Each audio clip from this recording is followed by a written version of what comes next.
आप देख रहे हैं फैक्ट न्यूज। मैं अनिल भारद्वाज। प्रोग्राम हरियाणा आसपास में आपका स्वागत है।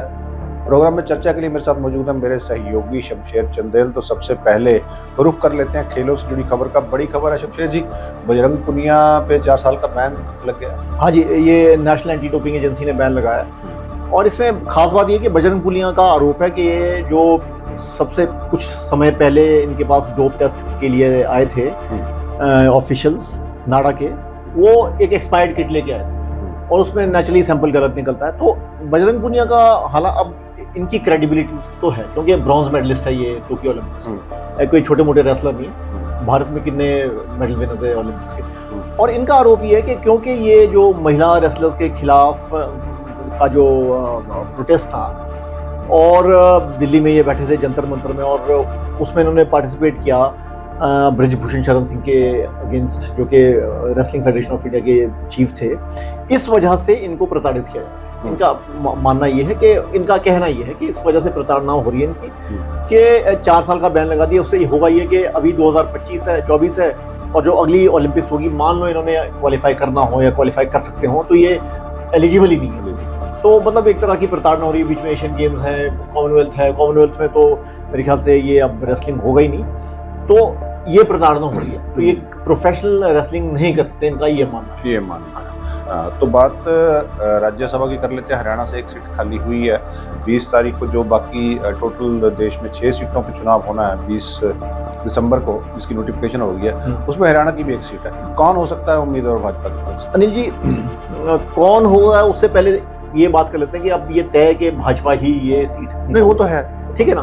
तो अब भाजपा में से जो होंगे, आप वैसे फैक्ट्स बताते हैं अपने व्यूअर्स को कि भाई कृष्णलाल पंवार इसराना के जो एमएलए हैं उन्होंने रिजाइन किया था 14 अक्टूबर को राज्यसभा की मेंबरशिप से, और उस वजह से ये सीट खाली हुई है। तो अब जो संभावित कैंडिडेट्स हैं उसमें एक तो मोहनलाल बडोली का नाम, क्योंकि भाजपा के प्रदेश अध्यक्ष हैं, उनको रिवॉर्ड भी किया जाता है क्योंकि भाजपा उनकी अगुवाई में जीती है। वो विधायक नहीं बने, राई से विधायक होते थे, वो नहीं बने। कुलदीप बिश्नोई एक स्ट्रॉन्ग नाम है। संजीव भाटिया जो कि फॉर्मर एमपी थे करनाल के, वो खट्टर साहब से पहले, और सुनीता दुग्गल है। ये कुछ नाम हैं जो मुझे लगता है कि सामने आ रहे हैं। ओपी धनखड़ साहब भी है जिनके नाम में, जिनमें से किसी एक नाम पर मोहर लगती है। मगर मुझे लग रहा है कि कुलदीप बिश्नोई, मुझे लग रहा है कि मोहनलाल बडोली बड़े स्ट्रॉन्ग चांसेस उनके हैं हो सकता है कि उनके नाम पे मोहर लगे, वो राज्यसभा के मेंबर बने। और उस अवस्था में ये होगा कि उनको नया प्रदेश अध्यक्ष ढूंढना पड़ेगा जो उतना ही काबिल और सक्षम हो।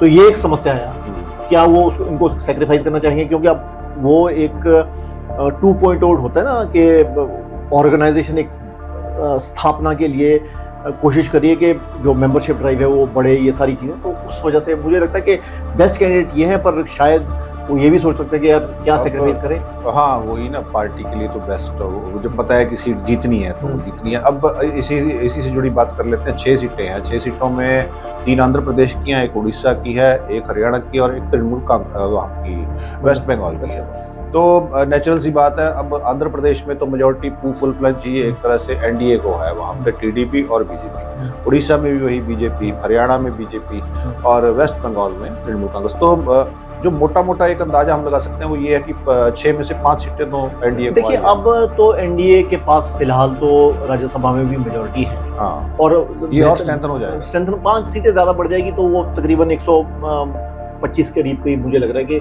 नंबर बन जाएगा, पॉइंट बन जाएगा। 12 तो नॉमिनेटेड मेंबर्स होते हैं। तो मेरे ख्याल से अभी एनडीए सुरक्षित है, और क्योंकि हर जगह एनडीए जीत रही है, अब महाराष्ट्र में भी जीत गई है, तो उस वजह से मुझे नहीं लग रहा कि अगले 2-3 साल कोई खतरा है। हाँ, खतरा कोई नहीं है। हाँ, अगले 2-3 साल तो कोई खतरा नहीं। तो मतलब पॉलिटिक्स इसको लेकर के, जैसे आपने अभी महाराष्ट्र की बात की तो महाराष्ट्र पे ही कर लेते हैं। महाराष्ट्र में एक चीज़ तो क्लियर हो गई कि मुख्यमंत्री बीजेपी का होगा। एकनाथ शिंदे द्वारा कल ये कह दिया गया है, और जो उनका एनसीपी है वो भी, अजीत पवार गुट जो है उनका भी सहमति है, तो बीजेपी से मुख्यमंत्री होगा। फैसला होना है अभी बीजेपी की मीटिंग में। देखिए अनिल जी, अब ये लगभग तय है कि देवेंद्र फडणवीस मुख्यमंत्री हो सकते हैं। हाँ, होंगे ये नहीं बोलना चाहिए हमें, क्योंकि अभी अभी मीटिंग होनी है। हाँ। पर ये लगभग, क्योंकि एकनाथ शिंदे ने ये बोल दिया कि मुझे कोई दिक्कत नहीं है कि जो भी भाजपा डिसीजन लेगी, हाँ, क्योंकि भाजपा सबसे बड़ी पार्टी है, 132 सीटें, बिल्कुल। उनका कहना ये कि उन्हें कोई दिक्कत नहीं है। अब समस्या मुझे लग रहा है कि फडणवीस साहब ही मुख्यमंत्री हो सकते हैं। अब समस्या ये है कि क्या Eknath Shinde deputy chief minister का रोल एक्सेप्ट करेंगे, क्योंकि फडणवीस साहब तो डेप्यूटी पहले मुख्यमंत्री रहे, फिर डेप्यूटी चीफ मिनिस्टर भी रहे। तो क्या फडणवीस, क्या एकनाथ शिंदे साहब ये करेंगे या नहीं, ये एक बहुत बड़ा सवाल है। ये बड़ा पवार साहब तो बिल्कुल एकदम से तैयार हो गए। अब वो तो तैयार ही होंगे, उनको तो कोई दिक्कत नहीं है। शिंदे वाला है क्योंकि देखिए, एक तो चीज वही है ना कि मुख्यमंत्री रहे, ठीक है, पार्टी के चीफ हैं, और दूसरी बात है कि अब लेजिस्लेटिव पार्टी के भी वो हेड हो गए हैं, वहाँ पे नेता चुन लिया गया उनका, तो वो चीज देखने वाली होगी, वो कौन सा रोल जो है वो एक्सेप्ट कर। बिल्कुल। तो शुक्रिया शमशेर जी चर्चा में भाग लेने के लिए। हरियाणा आसपास में आज इतना ही। आप देख रहे इफेक्ट न्यूज। धन्यवाद।